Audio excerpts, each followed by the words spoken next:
बिस्मिल्लाहिर्रहमानिर्रहीम। अल्लाहुम्मा सल्ली अला मुहम्मद व अला आलि मुहम्मद व बारिक व सल्लिम अलैहि। Dear students, today we are starting with the topic of cell biology, the endoplasmic reticulum.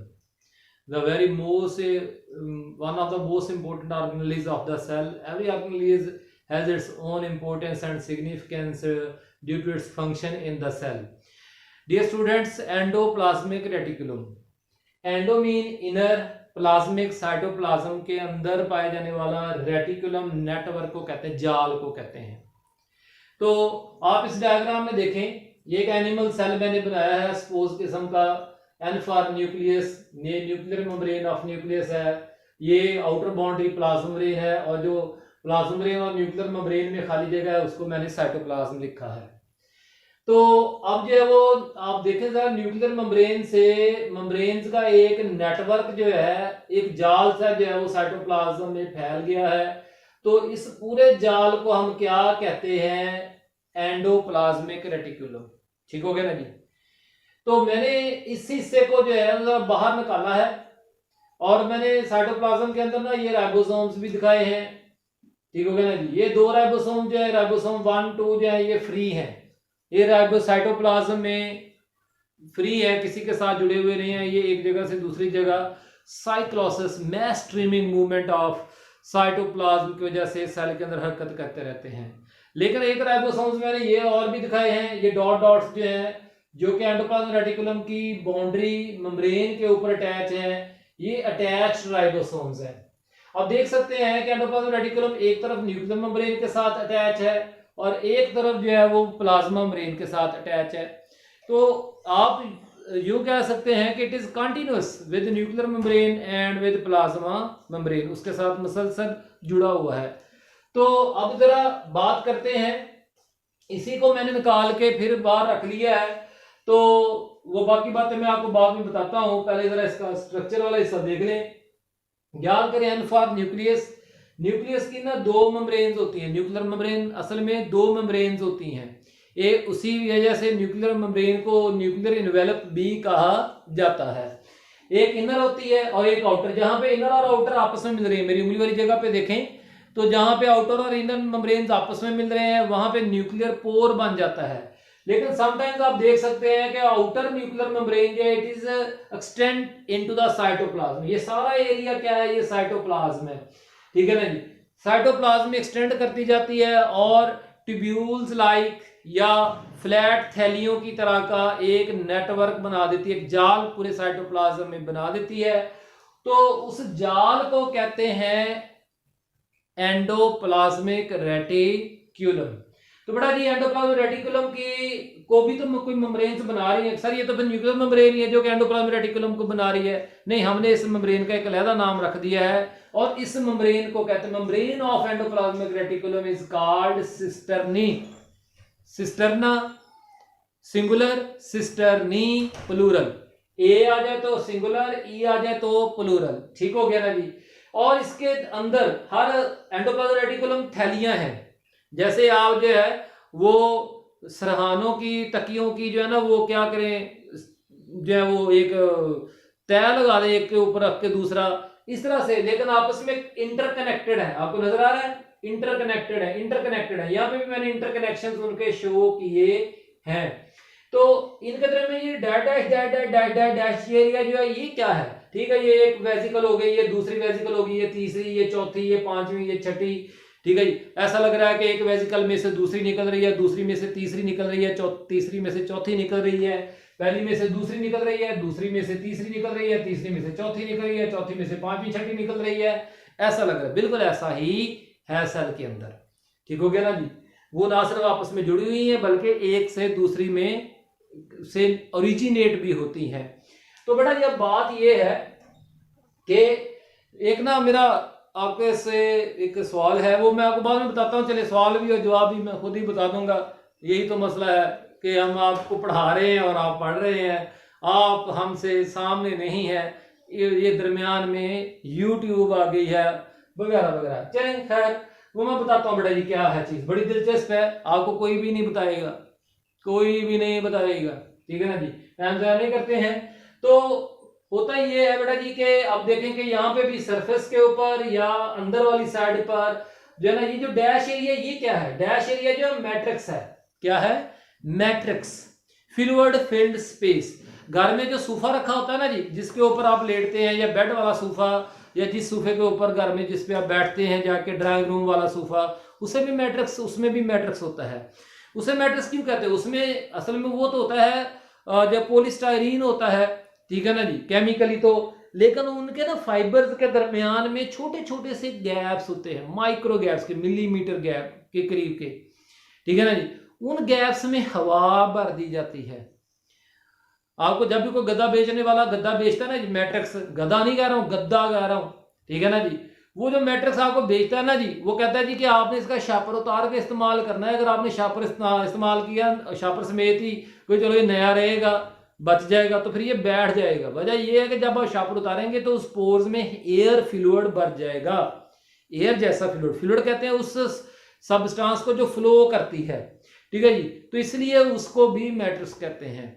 तो बराबर बेटा जी, यहाँ पे एंडोप्लाज्मिक रेटिकुलम की जो ट्यूब्यूल्स हैं या चैनल्स हैं, जो नेटवर्क है, वो जिस फ्लूइड से भरा हुआ है, उस फ्लूइड को हम क्या कह देते हैं, मैट्रिक्स, या fluid filled space is called matrix. ठीक हो गया ना जी। तो बेटा जी ये इसका मैं आपको स्ट्रक्चर भी बता रहा हूं, बाकी सारा किताब के मुताबिक कर देते हैं, वो 2-3 मिनट का काम है, लेकिन पहले सीख लें। अब होता ये है सेल के अंदर कि जो है वो एंडोप्लाज्मिक रेटिकुलम से स्मूथ एंडोप्लाज्मिक रेटिकुलम, ठीक है, एंडोप्लाज्मिक रेटिकुलम, वो एंडोप्लाज्मिक रेटिकुलम जिसके ऊपर राइबोसोम्स अटैच होते हैं, उसे क्या कहते हैं, रफ एंडोप्लाज्मिक रेटिकुलम। और वो एंडोप्लाज्मिक रेटिकुलम, देखिए मैंने उंगली बदल ली है, ये रफ एंडोप्लाज्मिक रेटिकुलम जिसपे राइबोसोम्स अटैच हैं, और ये वाला जिसपे ऊपर राइबोसोम्स अटैच नहीं है, ये क्या है, स्मूथ एंडोप्लाज्मिक रेटिकुलम।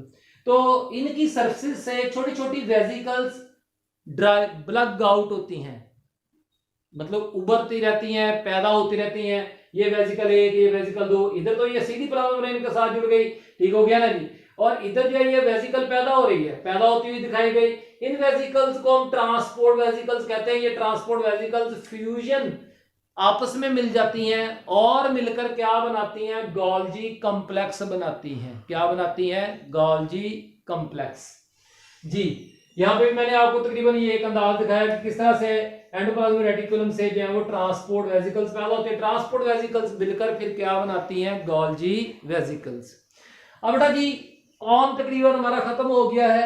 मेरा एक वही सवाल जो मैंने आपको कहा था, मेरे आपसे ये सवाल है कि सेल के अंदर मेम्ब्रेन्स कहां से बनती हैं, मेम्ब्रेन्स कहां बनती हैं, तो it is the endoplasmic reticulum, ठीक है ना जी। वो न्यूक्लियर मेम्ब्रेन से मेम्ब्रेन नहीं लेता है, वो खुद अपनी मेम्ब्रेन्स खुद सिंथेसाइज करता है, खुद अब माइक्रोमॉलिक्यूल से प्रोटीन, फास्फोलिपिड जैसे मैक्रोमॉलिक्यूल्स खुद बनाता है, और बना के उनको मेम्ब्रेन्स की ऑर्गेनाइजेशन में लेके आता है।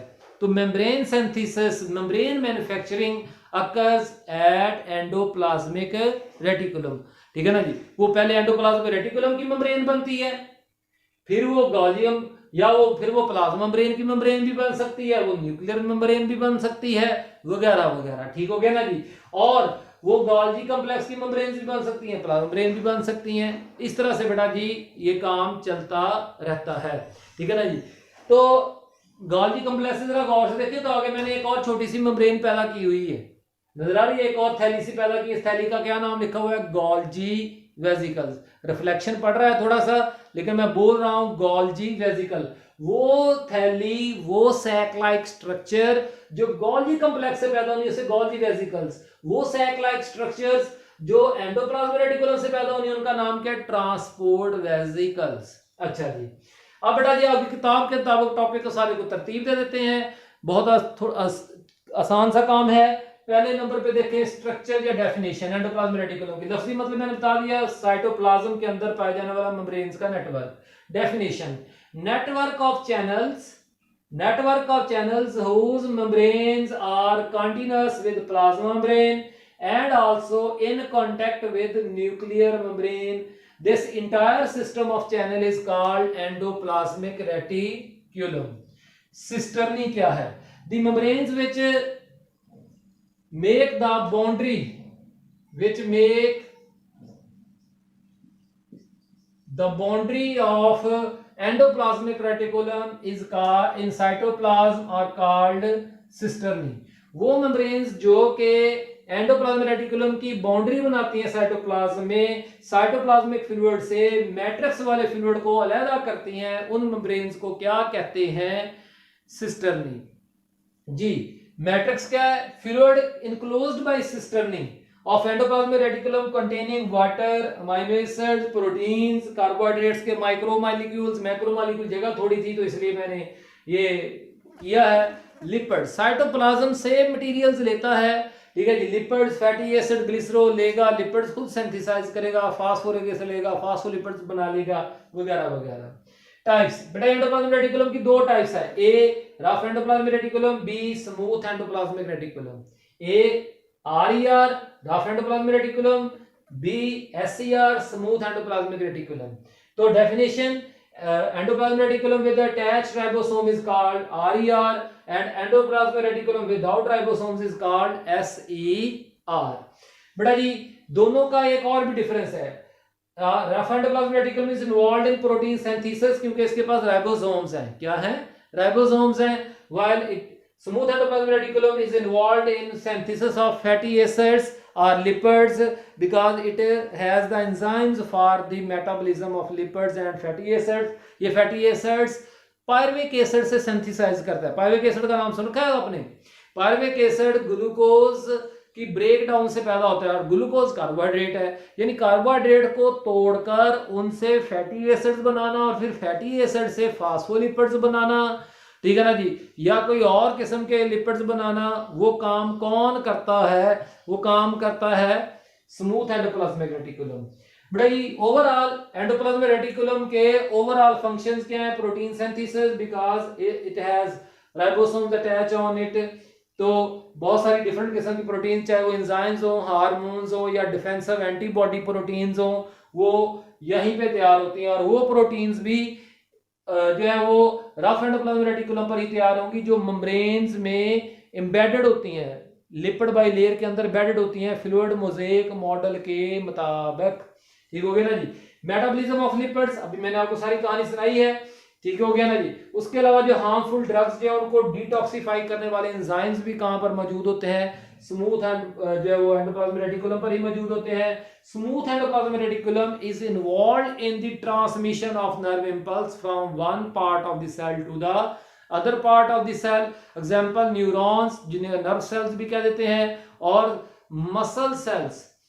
मसल सेल्स जो हैं उनके अंदर भी नर्व इंपल्स को एक जगह से दूसरी जगह मुंतकिल करने के, क्योंकि नर्व देखें प्लाज्मा ब्रेन में हमने पढ़ा था कि प्लाज्मा ब्रेन जो है वो नर्व इंपल्स को ट्रांसमिट करने का काम करती है। तो भाई ये भी तो मेम्ब्रेन्स ही हैं, तो ये भी ये काम करती हैं।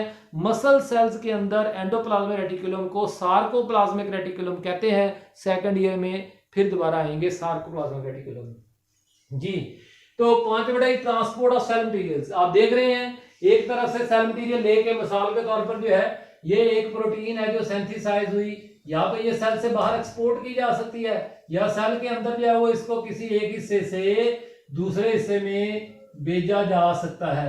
तो जो प्रोटीन सिंथेसाइज होगी वो सेल से बाहर भी जा सकती है और सेल के अंदर अंदर भी एक हिस्से से एक ऑर्गेनेली से दूसरे ऑर्गेनेली में पहुंचाई जा सकती है। तो बेटा जी उसके अलावा जो एंडोप्लाज्मिक रेटिकुलम चाहे स्मूथ हो या रफ एंडोप्लाज्मिक रेटिकुलम हो, ये दोनों जो है वो mechanical support to the cell and maintain the shape of the cells. बेटा जी कोई भी सवाल हो व्हाट्सएप पे पूछें। अल्लाह ताला हम सबका आमीन नासिर हो। आमीन। शुक्रिया।